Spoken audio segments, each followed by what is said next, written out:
Erev Tov Chavrim, I'm Steve Ben-Nun. You're watching Israeli News Live, and we got a lot of strange things that are happening today, and we would have actually already reported on the massacre in Russia that happened with Crimea, that happened there with the students that were killed. 19 of them were killed.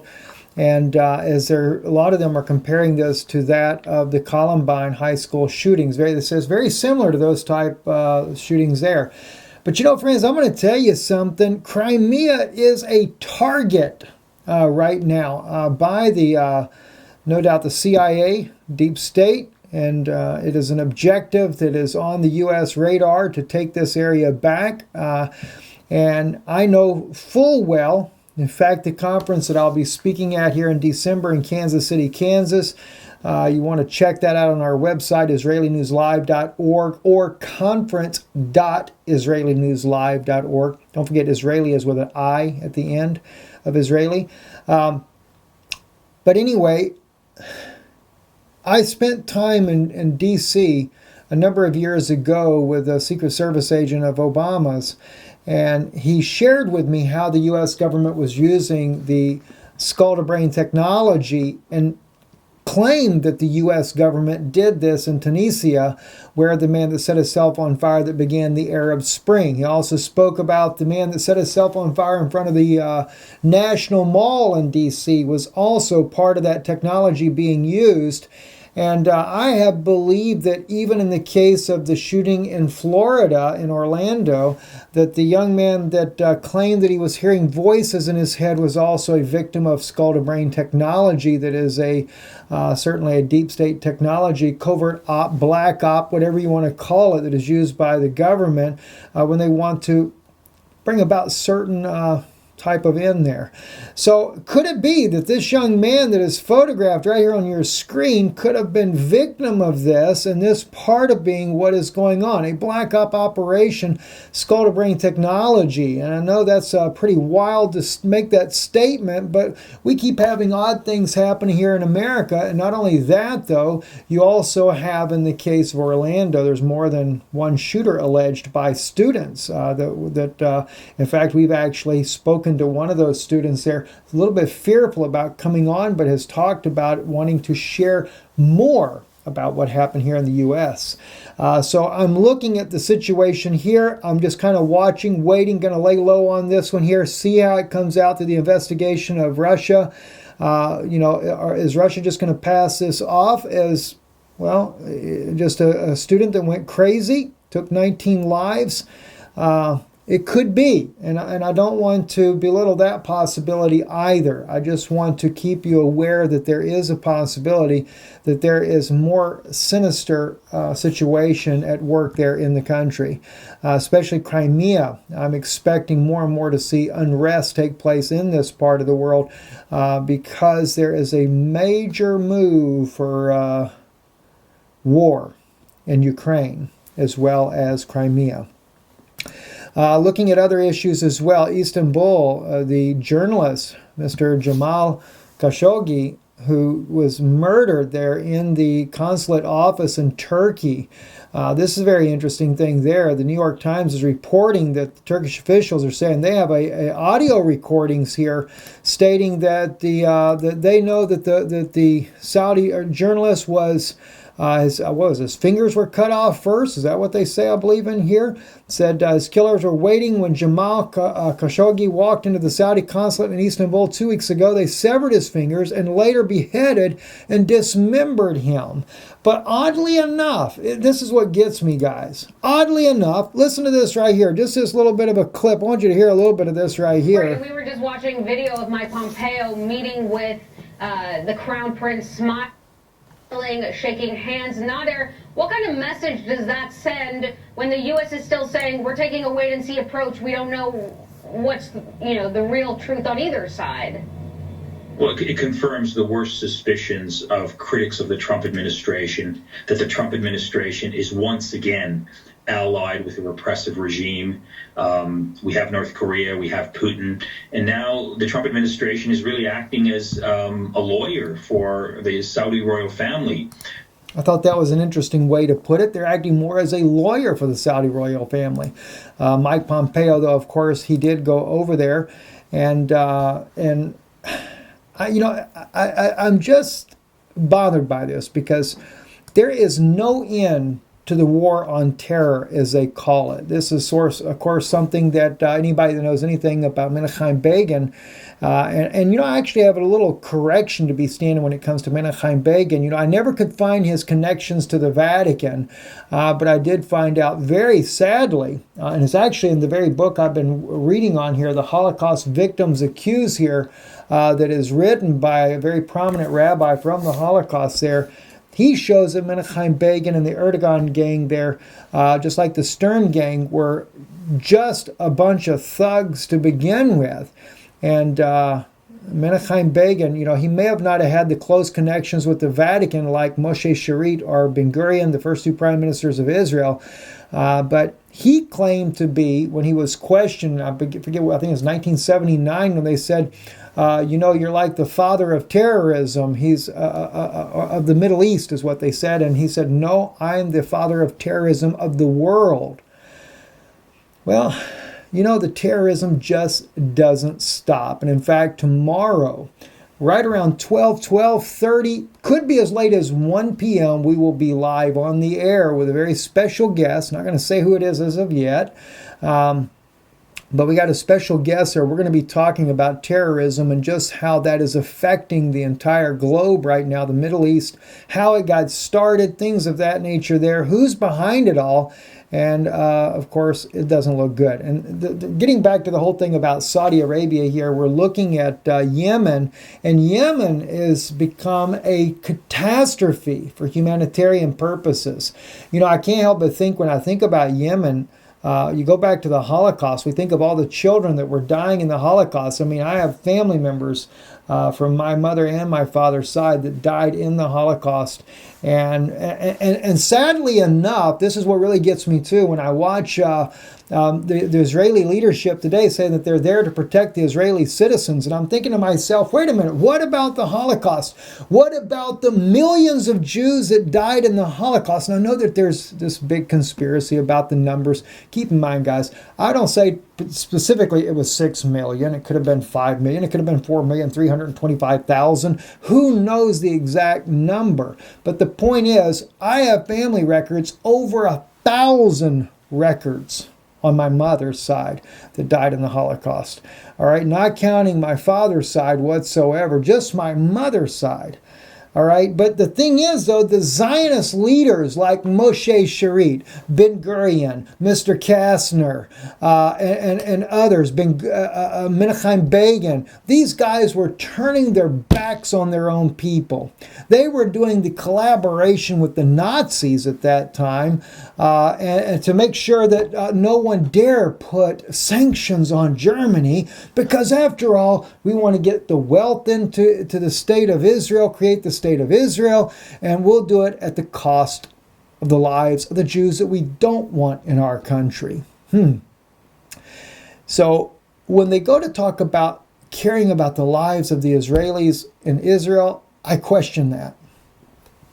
But when it comes to keeping the terrorist movement going, I wouldn't doubt it. Let me share with you, though, Archie talking about what's going on in Yemen. Let's listen just briefly here to what they're speaking about on this very subject here. In 100 years, with other aid agencies also raising the alarm. The numbers are very hard to grapple with.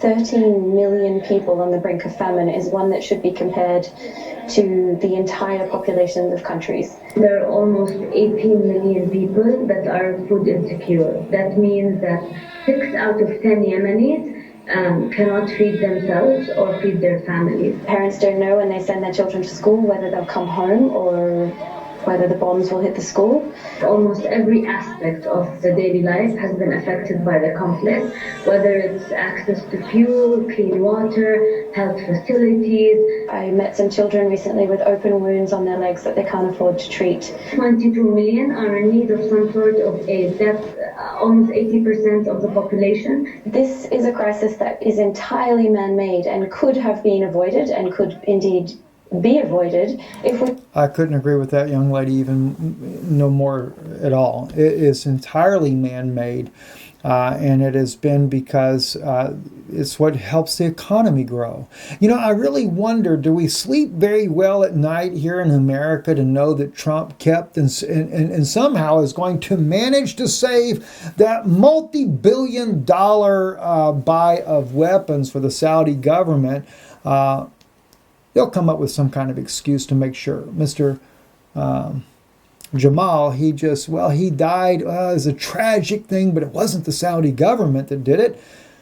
We can't afford to lose those arm sales because after all, we'd lose jobs, you lose votes. And you know, that reminds me of the same thing I read in this book right here. They were more concerned about creating a state of Israel, and all they could care about, Ben Gurion and Moshe Sharit and Kastner and these groups here, all they could care about was making sure they got the political party involved and the Jewish Congress that was involved, which ended up signing the deal with the Vatican, only to bring about a new world order. What can you expect? All right, let's move into some other issues here, guys. It's very serious things happening in the world, and that's a tragedy in Yemen, a humanitarian tragedy, very, very much a tragedy. Also, a U.S. pilot died in Ukraine. He was actually flying a part of a Russian Sukhoi 27. The plane went down. This man right here. And which kind of shows two things: our condolences to the man's family for his passing, as well as the Ukrainian pilot. You know, I hate to see it as an accident there. They're doing training missions over there, but it also kind of tells us too that the U.S. is getting ready for an air attack on eastern Ukraine, maybe even Crimea. So I believe this is why these things are happening. And but nonetheless, it was an American pilot that died over there. It says the U.S. Air Force has identified its pilot who died with the Ukrainian Air Force, the Su-27UB flanker. He was riding in crash on October 16, 2018. The mishap occurred during a familiarization flight as part of the exercise Clear Sky 2018. The Ukrainian pilot was also killed in the incident. It is customary for the United States Air Force units to exchange flights with local fighter pilots they are training with during major exercises overseas, especially if other side has aircraft that are a threat representative.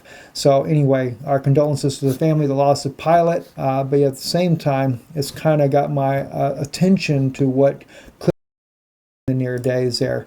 RIA Novosti is reporting about the Israeli Air Force attack the Gaza Strip in response to a missile launch. This is what they're reporting on here. That missile launch that they're talking about happens to be, Fox News has reported on it here on their site there. I want to play a little clip of this here, and let me tell you why. This is a house in Beersheba that was hit by a missile that allegedly is coming from Gaza. And I say allegedly. I know it's going to be kind of crazy for me to say this, friends, but I really want you to hear me out about this just for a moment. I support any nation's right to defend itself, including Israel. I support Syria's right to defend themselves. I support Israel's right to defend itself. Whatever nation there is, the people have a right to defend themselves against attacks. I don't believe, though, that we should be involved in aggressiveness and causing the suffering and the pain that is going on all over the world. And unfortunately, more and more I'm seeing that that's what really is the case here is. But I was listening to Fox News, this reporter here talking about this house being attacked. And I want you to listen to it because he brings up an interesting statement. He said Hamas claims that this was not their rocket that struck the house. Supposedly, this may have come from some other faction in Gaza. That brought some red flags up to me, and for another reason as well, because of the extent of the damage. We have seen several rockets, and of course Beersheba, by the way, let me just show you the maps here real quick. Beersheba is a pretty good distance, not to say that Gaza doesn't have the ability to reach Beersheba, they would, but mostly when Gaza is firing rockets and everything, they're landing in Sderot and these surrounding areas right there. This is what we're seeing mostly. you'd have to kind of zoom in more so here. All up in this area, Ashkelon, all these areas right here normally is where the rockets that they've been firing, these homemade rockets, have been landing there. Now, it is true, in the past, they've had rockets that could reach all the way to the Ben Gurion airport. That has happened in the past. But in recent times, we've not seen that. So when I heard first off that the rocket hit a house in Beersheba, way out here, that's quite a bit further than what normally I hear about. But then in the Fox News report here, the guy says that, he's talking about how that Hamas says that they didn't fire the rocket. Now, Hamas ain't afraid to say, in fact, Hamas would be over there celebrating that they hit the house. All right? But I'm going to share something with you from our former friend, Barry Chumish. I say former because he's passed away. But first I want you to hear what is said here, and then we're going to go into this because I'm just a little bit perplexed by this. Listen to this. Was destroyed last night after a rocket was fired from the Gaza Strip. According to neighbors, a mother and 3 children were home at the time, but they were able to make it to a safe room within the house. Additionally, there was a rocket fired towards the Israeli city of Tel Aviv last night, but that rocket landed in the sea. In response to these attacks, the Israeli Defense Force did launch a series of airstrikes into Gaza last night, at least killing 1 militant said to be of a rogue brigade, not part of Hamas, the current leadership in Gaza right now. I do want to show you the scene here in Beersheba, though. Those bombs going off in the background? Completely destroyed, as you can see. A rocket heading into the top part of the house, the roof there, landing on the 2nd story and exploding. The entire house completely destroyed, a 2-story house, and even the house next door across a walkway, taking a lot of shrapnel.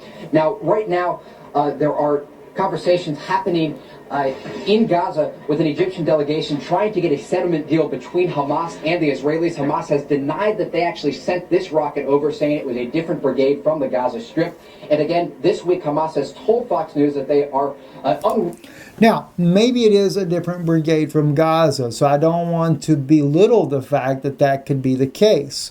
All right? But as he pointed out, Hamas said that they're not the ones that did it. All right?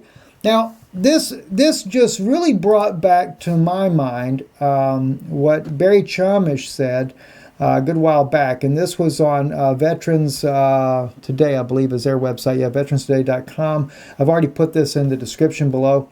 Barry Chumish, who was an Israeli journalist, Barry fought in the Lebanon War under Menachem Begin. He was a good friend of ours. Barry, we didn't live far from each other in Florida back years ago. He's been on Israeli News Live a couple of times there. He was always trying to get me on his program. I wished I would have gone on with him. I really regretted I didn't expect for Barry to pass away the way he did. But anyway, he says here, the question says, even before Tov's revelations, we knew that the Israeli teen kidnapping was an obvious false flag. Now, Barry said that on my own program. Now, this is going back, you have to remember, this is, and let me just kind of maybe scroll up so I can see, I think they got a picture about this. No, they don't. Oh, yeah, the murdered Israeli teens, a Kabbalistic conspiracy. Imagine that being on Veterans Today, right? Also, he goes into 9/11, the same thing, CIA op, Israeli move, etc. Barry always believed these things. Barry had to leave Israel. He told me that they had tried to kill him on multiple occasions. Barry said that Joel Bainerman, the Israeli journalist, had exposed Shimon Peres's secret deal with the Vatican to give Jerusalem over to Rome. And to make a new world order and a 2-state solution and all these things. Barry told me a lot of the things that were going on. And Barry believed that that also his good friend there was murdered as well. And Barry,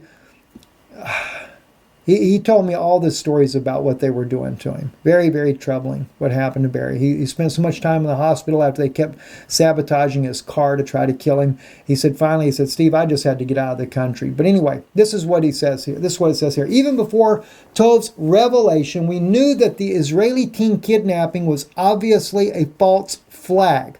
That were the 3 teenage boys back in 2014 that were kidnapped and ended up being murdered. All right, watch this.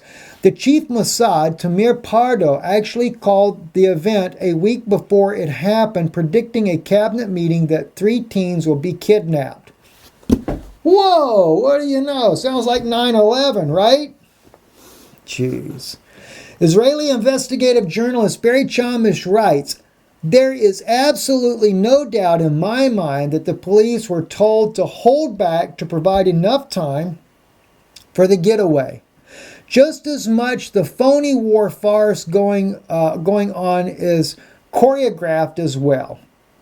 Tove agrees that the official story of the kidnapping is riddled with holes. The criminal's car had Jewish license plate, the killer spoke Hebrew, and the police had no valid excuse for writing off emergency call from one of the victims as a prank and then doing nothing for 5 hours.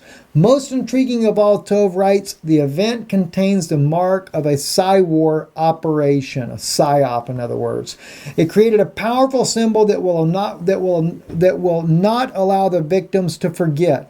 What symbol would that be? The number 18. The boys' bodies were found on the 18th day of the search, and the media had been frantically counting days, so now the number 18 has been elevated to an iconic status in Israel, just like the 9/11 in America. All right, now, here's what I want to get at right here. Barry is, I wasn't born in Israel. I lived in Israel, but I wasn't born in Israel. Barry wasn't born in Israel either, but Barry did serve in the IDF.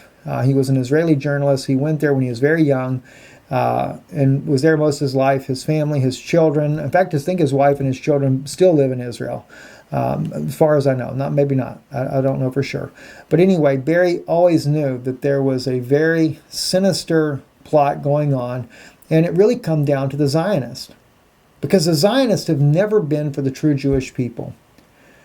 There is a conspiracy beyond conspiracies that is going on in the state of Israel. And this is why I always say to you guys, listen, you want to support Israel, stand for the people of Israel. Support Israel with wisdom. Put yourself in the position of because you got to keep in mind, everything that's happening in this country today is just like it was 2,000 years ago when Jesus Christ, Yeshua himself, walked on the very streets of Jerusalem, etc.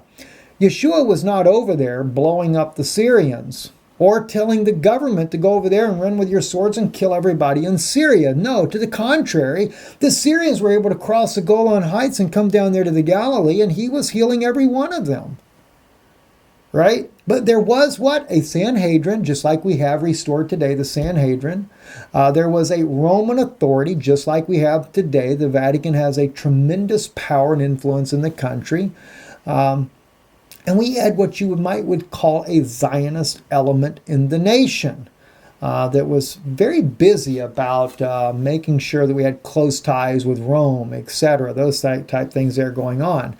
All right, but what side would you be on? That's the main issue there. What side would you be on? Because today, right now, we don't love our neighbors as ourselves. I mean, if you really look at the Israeli government, if you truly want to support the Israeli people, maybe you should consider supporting these Israelis there that are believing Yeshua to be the Messiah. I just got a message the other day. A good friend of mine, we're actually cousins, distant cousins, but we're cousins there. And he's an Orthodox Jew, been one his whole life, Levitical privileges and everything. I won't call his name, but we've communicated over the years. And he just shared with me the other day that he was a believer in Yeshua now. I was blown away because I knew he was always an Orthodox Jew. But that's what you need to be supporting. Not to mention, what about the Palestinians that are, do you have any idea the stories that come out of Gaza and how they come out of the West Bank about these Palestinians that are having amazing visions and seeing Yeshua and believing him to be the Messiah? Don't even know about it, do you? Because why? We're too busy supporting a Zionist agenda to take and totally redo the entire Middle East, blow up all of our neighbors, and then we'll take over the whole country, the whole area. After all, God gave it to us. I really need to take time with you guys and really go into that in a very deep, a thorough look at the way God gave because he gave the promise to Abraham and to Abraham's children. And true, it was from the Euphrates all the way to the Nile River. But you forget, though, when Moses When we were coming in the land as 12 tribes, we were not given all that way over to the Nile and all the way to the Euphrates River. All right, we have to look at what portion, because Joshua divided out the land, and then we can look at the map and see where we were at. But Abraham's children was promised this land. You ever think that maybe that the Palestinians could be our brothers as well? You know, many of them been there a long time. Now I realize some are from Egypt, etc. But you know, also, Joseph married an Egyptian wife. That's a different story altogether anyway. All right, I don't want to get on preaching to you guys right now, but I just wanted to share some of this insights here because I just can't help but wonder. There's so many false flags that go on. And again, I'm not saying that it could not have been. It could have been a missile right out of Gaza. Hamas, but it was just odd that Hamas says they weren't the ones that did it. Now, the reporter says it was some other brigade. But who would have that type of missiles in their arsenals to get them all the way to Beersheba and do that kind of damage? Anyway, I'm Steve Ben-Nun. You're watching Israeli News Live. Again, tomorrow we should be on sometime between 12 noon, 1 p.m. Definitely join us there. Be watching for it. YouTube is not going to send you the notification. Maybe 50% of you get it. I've also noticed they have majorly suppressed the people that want to subscribe to this channel. So if you happen to be listening, you thought you always were subscribed, double check. You probably have been unsubscribed. That happens on a regular basis. And also, do support the work we're doing. We cannot do this without you guys, and we appreciate your help in keeping this broadcast on the air. You go to our website. In fact, I'm going to go there for you anyway because I think it's important that Israeli News Live.org. You can do .co.il as well. We're Israeli News Live in Israel as well. When you go there, though, you can donate right there online. But I wanted to go here mainly because the Kansas conference here, it's not up here like the Pensacola one is. I need to remove that one. But if you scroll down the page here, way down there to where me and my wife are pictured right here in this corner, Kansas Conference, December 2nd, 2018. You can click on that link there. And then we have hyperlinked in there the conference. I think that's the actual address here on the bottom. I think that is the address to the conference 7436 Neiman Road. I'm going to be doing some updates on that, but you can go right here. Hyperlink is the actual website for the conference. That's where you can get your tickets to be there. And I know that Jamie was going to be putting up here for us for the hotels, etc. But you can reserve your tickets by clicking there. Also shows you the countdown, 44 days, 11 hours before until the conference gets here. But somewhere we're going to have on there the hotels, also the venue number, etc. We have Daisy and Laurel who are the coordinators of the event. Dr. Pigeon, myself, my wife, all speaking at the event there. So we really looking forward for you guys to coming out. Okay, event location. We do have that on there now too. Great. So if you click on, let's see how that works. Well, it says event location, but okay, I can't click on it. It just says Shawnee, Kansas. So hopefully we'll get that updated here for you soon. And all that kind of good stuff there. So I see some things are getting on there. Ignore that phone number. It will not do you a bit of good. If we put a phone number up there, there would never be any end to the phone calls. And I would never get anything done. So anyway, but we still don't have, there are several hotels in the area. Let me just see if we have anything about speakers, contact us. All right.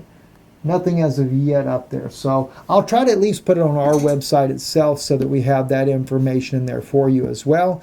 And I'll do that here right after I get off so we can kind of update that for those of you that are wanting to come. Get your tickets because I know we do have plenty of room in this particular conference there, but you don't want to wait to the last minute because you never know whether or not it packs out or not. So anyway, I'm Steve Ben-Nun. Thank you for watching, and Erev Tov.